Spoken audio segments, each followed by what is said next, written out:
사실 창업을 하겠다고 생각한 적이 전혀 없었고요. 그러니까 원래 의사를 하면서 좀 수동적인 삶을 살고 있었으니까 그저 이제 목표가 다른 사람보다 조금 나은 연구 실적을, 연구 경력을, 업적을 보여주는 의사나 교수가 되고 싶다라고 생각을 했죠. 근데 2012년도에 세리아 나노자임을 처음 연구를 하면서 이 약물이 약효가 그 전에 연구했던 거하고 너무 다르다는 생각을 했었죠. 그러다가 2016년도, 7년도 그때 다른 뇌졸중으로 이제 저희들이 연구를 해보면서 약효가 진짜 장난이 아니구나, 엄청나게 강하구나 라는 걸 여러 번 체험을 했습니다. 그러면서 처음 안 해봤던 특허라는 걸 내봤어요. 그 특허를 냈더니 한 2년 지나니까 그때가 이제 2018년이었는데요. 회사는 2016년도에 뭐 장난스럽게 세웠고 기업 활동은 전혀 없는 이제 페이퍼 컴퍼니 수준이었는데 2018년도 되니까 그 특허를 비용을 이제 기간이 만료되니까 각국 진입을 해야 되는데 어떻게 할 거냐라고 물어봤죠. 그래서 저는 병원이나 이제 학교에다 물어봤더니 지원은 없다라고 하길래 그러면은 이 특허 비용을 감당할 수 있는 방법은 개인 사비를 들이든지 투자를 받든지 딱 두 가지 방법만 있다는 걸 이제 열심히 확인해 보니까 이런 갑자기 이전에 생각을 안 해봤던 선택이 갑자기 생겨버리더라고요. 결국엔 특허를 해외 진입을 하는데 그 비용을 어떻게 할 거냐라는 현실적인 문제 때문에 결국에는 이제 예전에 하던 그런 연구 업무에서 기업 업무로 넘어올 수밖에 없는 상황이었던 거죠. 근데 사실 이게 이렇게 수동적으로 마치 이제 상황이 이래가지고 기업을 설립한 것처럼 말씀드리는 것 같아서 조금 애매한데 실제로는 그건 이제 현실적인 문제였고 내가 흔하게 얘기하는 것 중에 연구라는 걸 하면 뭐 이게 약간 오해가 될 수도 있는 얘기라서 좀 그렇긴 한데 학교와 병원에서 하는 연구는 조금 두 가지 면에서 조금 단점이 있어요. 좀 갑갑한 면이 있어요.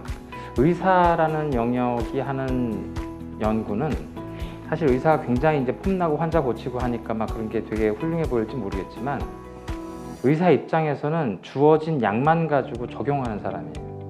내가 약을 만들 방법이 없어. 있는 약을 가지고 적절하게 잘 쓰는 사람이야. 그러면서도 환자한테 친절하게 라포도 잘 맞추고 이래야 되는 사람이죠. 민원인을 항상 대하는 사람이에요. 성격이 민원인을 대하는 걸 되게 싫어하는 내성적인 성격인데 민원인하고 엄청 열심히 이렇게 해야 되는 사람이란 말이지.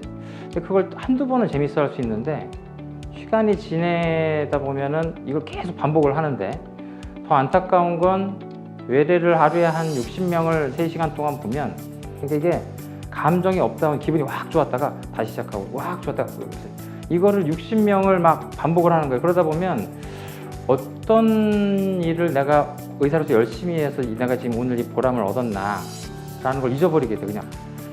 그럼 결국에는 의사로서 마지막 파이널 이펙터로서 이렇게 존재하는 게 이게 과연 사회에서 큰 의미를 가지는 건가 이런 고민을 많이 하다가 실제로 세상에 큰 영향을 줄 수 있지만 약을 만든다면 내가 직접 적용하지 않는다 하더라도 이 약이 이걸 만든 개발한 업적은 굉장히 클 수 있을 거다 라는 생각을 한 10년 전부터 시작했죠. 그래서 결국엔 개인적으로는 내가 사실 의사의 적성은 안 맞는데 집안의 기대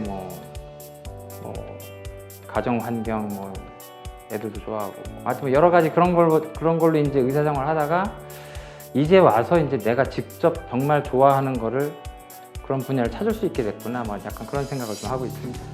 어려운 부분은 별로 없는 것 같은데 시간만 좀 어렵죠. 그러니까 어려운 부분을 먼저 얘기하자면 그러니까 월요일 아침에 출근해서 제일 먼저 일주일 동안 진도와 관련된 온라인 회의를 해요. 각 영역별 이제 핵심 직원들하고 임직원들하고 이제 회의를 하면 한 2시간 정도 하고 나면 이제 일주일 동안 했던 건 앞으로 일주일 동안 해야 될 걸 이제 쭉 정리를 하는데 그것만 해도 상당히 지치죠. 이제 굉장히 많은 부분들을 좀 이렇게 하니까.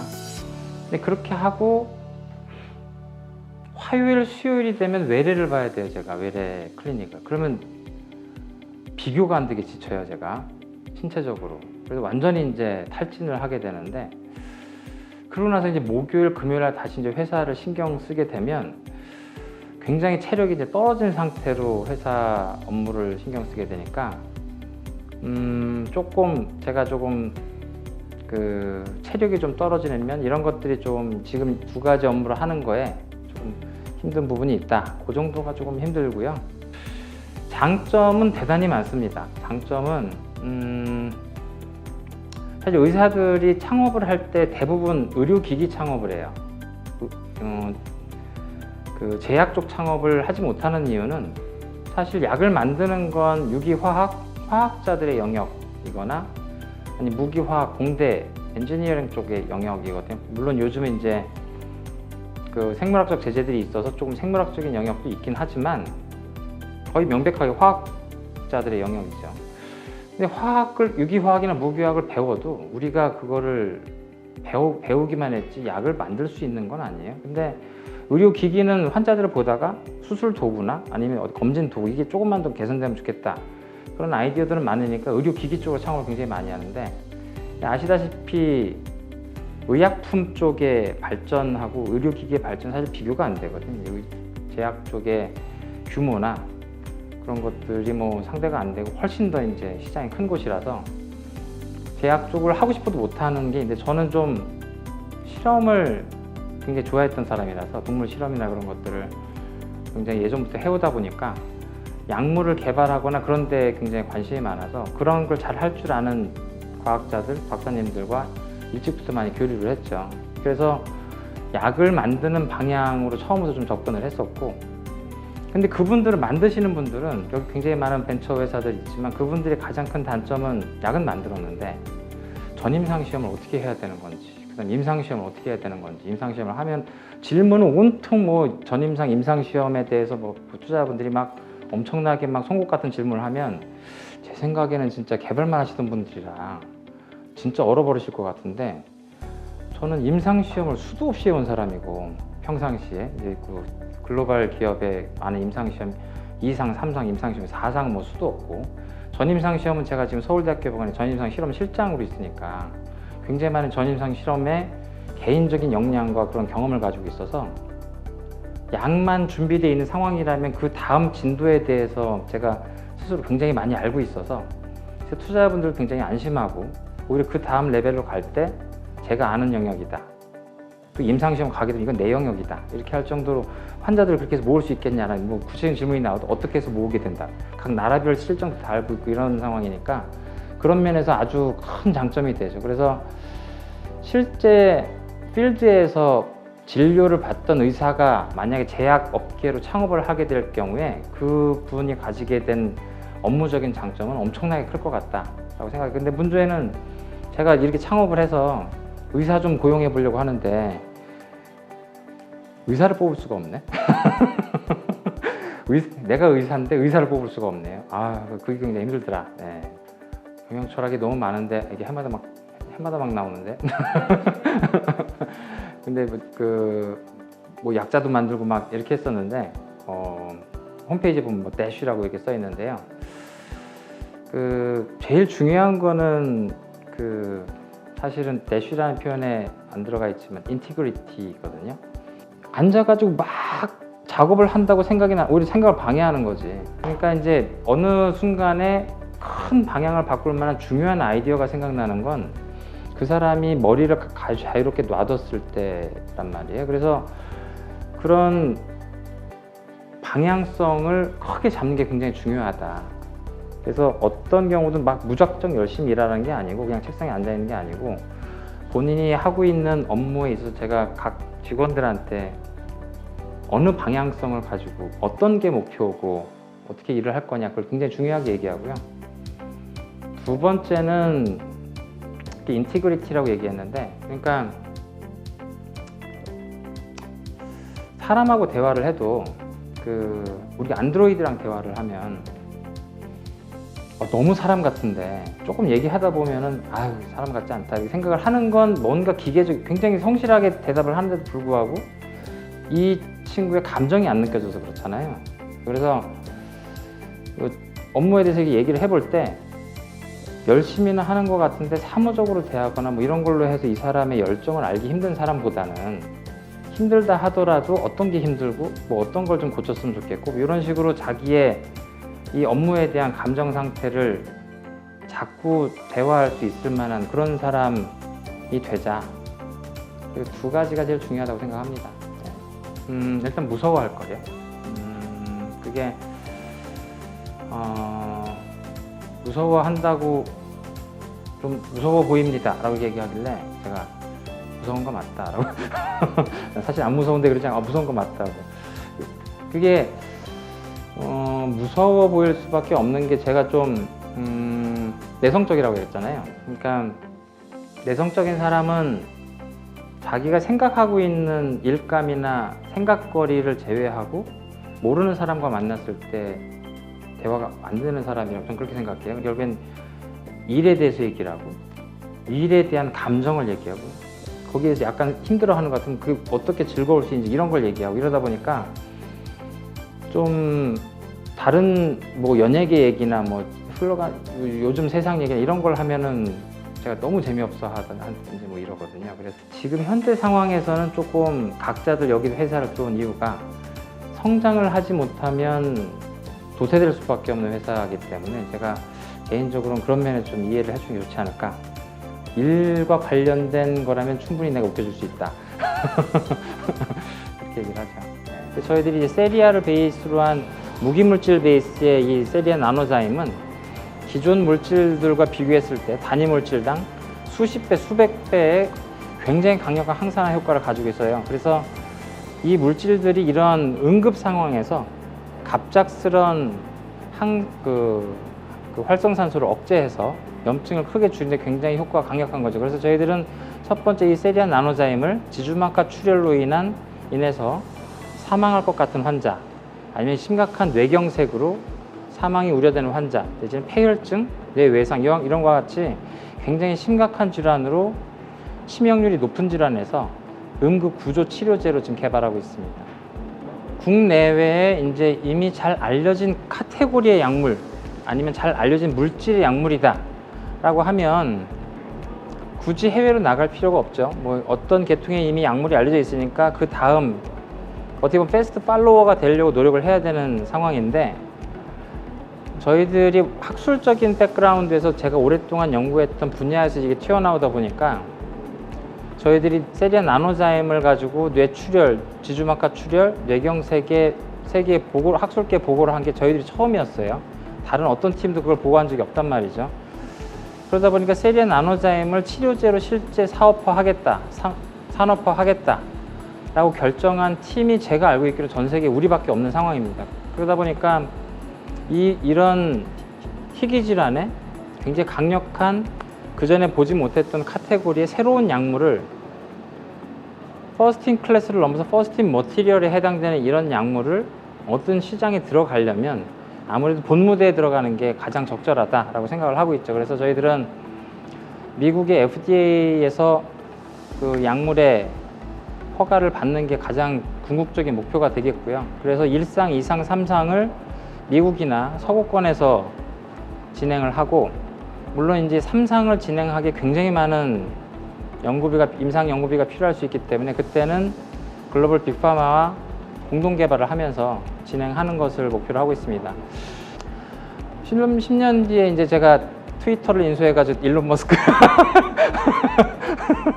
그 10년이라는 기간이 엄청 긴 기간인데, 만약에 이제 저희들이 사실 한국에서는 약간 미중유죠. 그러니까 전 세계를 선도하는 클래스에 본 적이 없는 약물을 처음 꺼내서 임상에서 활용할 수 있는 약물로 허가받았다. 그러니까 국내에서는 여태까지 국내에서 신약이라고 허가받은 약물이 제가 지금 기억에 20개도 넘지 않는 걸로 알고 있는데, 이런 척박한 시장에서 여기에 나온 아이디어로 미국에서 본무대에서, 그리고 전 세계에서 글로벌에서 성공하는 신약으로 나오게 되었다라고 하게 되면, 사실 저희들이 정말 그게 성공을 해야 되겠지만, 그 성공을 했을 때 그 이후에 경제적인, 그 다음에 학술적인, 산업적인 임팩트는 제가 잘 상상이 안 될 것 같고요. 근데 그게 이제 적당하게 성공되는 상황도 제가 잘 모르겠어요. 그러니까 이제 하다가 여러 가지 문제가 생겨서 오래 걸리는 상황이 생길 수는 있겠지만 제가 이 약을 절대 포기하지는 않을 것이기 때문에 10년 뒤에 잘 성공해서 굉장히 큰 기업이 되기를 기대하고 있습니다. 제가 그 교수가 되기 전까지의 제 인생의 모든 목표는 교수가 되는 거였어요. 의대 교수가 돼서 환자를 고치고 또 부모님이 그렇게 기대했던 의대 교수가 되는 모습을 보여드렸으면 좋겠다라고 해서 2005년도에 발령을 받고 한 3년 동안 굉장히 방황을 했어요. 그렇게 원해서 됐는데 하는 일이 왜 이게 약간 노예 같은 그런 느낌이 근데 그러면서 좀 적응해 나가면서 이제 교수로서 할 수 있을 만한 그런 창의적인 학술적인 일들을 좀 해나가고 있었는데 그것도 한 10년 넘게 진행되다 보니까 이게 정말 내 인생을 걸 만한 내가 정말 보람이 있다고 생각하는 그런 영역의 직업이 맞나라는 회의감을 정말 많이 느끼고 있었거든요. 이제 이걸 회사를 설립하고 난 다음부터 지금 제가 인생에서 느끼는 거는 내가 드디어 내 주도로 이 몸뚱아리로 내가 살아있다는 걸 느낄 수 있을 만한 그런 잡을 처음으로 이제 얻었구나. 인생이 지금부터 시작이구나. 약간 그런 생각을 하고 있습니다. 제가 아주 독특한 융합형 인재죠. 어쩌다 그렇게 됐느냐?